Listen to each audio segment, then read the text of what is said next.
Welcome friends, मैं कुबेर पाटीदार मेरे channel में आपका हार्दिक स्वागत करता हूं। दोस्तों, आज की वीडियो में अपन देखेंगे यहां पर पीएस विद्यालय को शाला दर्पण पोर्टल पर जो SIQCC रिपोर्ट को अपडेट करना है। स्कूल लॉगिन आफ्टर या स्कूल की टैब में SIQCC यहाँ पर क्लासरूम मटेरियल ट्रैकिंग, यहाँ पर प्रीवियस वीडियो में क्लासरूम मटेरियल ट्रैकिंग इस प्रपत्र को अपडेट करके अपन ने देख लिया था।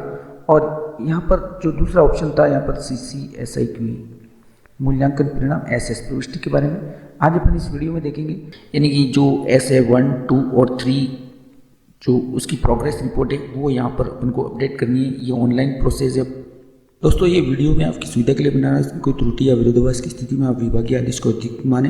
दोस्तों, ज़्यादा समय खराब न करते हुए इसको डायरेक्ट अपन क्लिक करेंगे यहाँ पर, क्योंकि मुझे कुछ साथियों द्वारा एक मैसेज भी आया था कि यहाँ पर जब पहली कक्षा में आप अपडेटिंग शुरू करते हैं तो पहली कक्षा में जो पर्यावरण सब्जेक्ट दिया हुआ है यहाँ पर, क्योंकि पर्यावरण सब्जेक्ट जो है वो स्वतंत्र सब्जेक्ट नहीं है पहली कक्षा में, लेकिन फिर भी तो मैंने जो KRP महोदय हैं उनसे बात करी थी तो उन्होंने मुझे बताया कि यहाँ पर पर्यावरण सब्जेक्ट इसलिए दिया हुआ है क्योंकि यहाँ पर हिंदी में कुछ टॉपिक्स हैं ऐसे, जैसे जीव जंतुओं के बारे में सामान्य जानकारी है, तो उसके बाद में छात्र जो होता है वो घरेलू कुछ जानकारी भी प्राप्त कर सकता है अपने घर पे रह करके, जैसे पानी के स्रोत हैं, पानी के क्या उपयोग हैं, जल की उपयोगिता कितनी है और वो कहाँ कहाँ से प्राप्त होता है, कैसे प्राप्त होता है। तो इस तरीके की कुछ सामान्य जो जानकारी है मतलब पर्यावरण से रिलेटेड है वो हिंदी में है, इसलिए यहाँ पर पर्यावरण सब्जेक्ट पहले दूसरे में दिया हुआ है।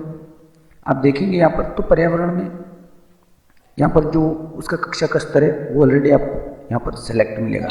और दूसरा है यहाँ पर पहली कक्षा का अपन अपडेट कर रहे हैं, इसलिए पहली कक्षा में यहाँ पर बेसलाइन नहीं दी हुई है, जबकि दूसरी कक्षा से बेसलाइन शुरू होती है। जो स्टूडेंट अपन स्टार्टिंग में एडमिशन लेने के बाद में अपन उसकी आधार रेखा का मूल्यांकन करते हैं जुलाई में, तो वो जो होता है वो यहाँ पर बेसलाइन जो कक्षा दूसरी से स्टार्ट होता है। यहाँ पर आप दूसरी कक्षा को सेलेक्ट करेंगे, सेक्शन स्टूडेंट डिटेल्स।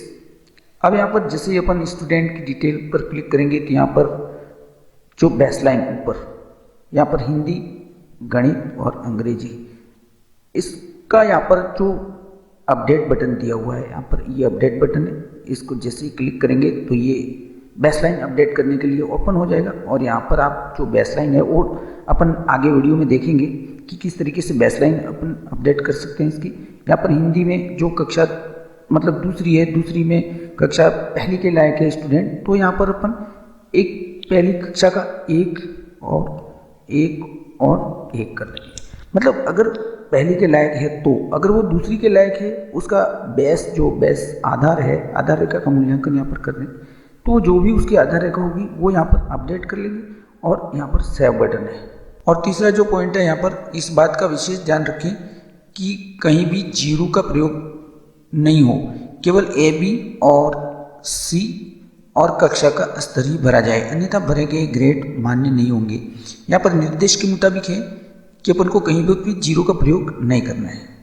तो दोस्तों, अपन प्रोसेस को शुरू करते हैं। फर्स्ट कक्षा पहली सेक्शन है और स्टूडेंट, यहाँ पर अपन को जिस स्टूडेंट की फीडिंग करनी है यहाँ पर जो क्रॉस किया हुआ है इसको क्लिक करना है, तो आपके सामने इस तरीके से जो पेज खुलेगा। यहाँ पर कक्षा का स्तर है, जो स्टूडेंट पहली कक्षा में पढ़ रहा है उसके लिए कक्षा का स्तर 1 ही होगा और यहाँ पर उसकी ग्रेड दी हुई है। यहाँ पर इसको ग्रेडिंग अपन को अपडेट करनी है, इसको क्लिक करेंगे और यहाँ पर सुनकर समझना, समझकर बोलना, जैसे यहाँ पर स्टूडेंट की जो अपन बेस है उसका जो 1 है तो पहली कक्षा का है उसका आधार 1 ही आएगा।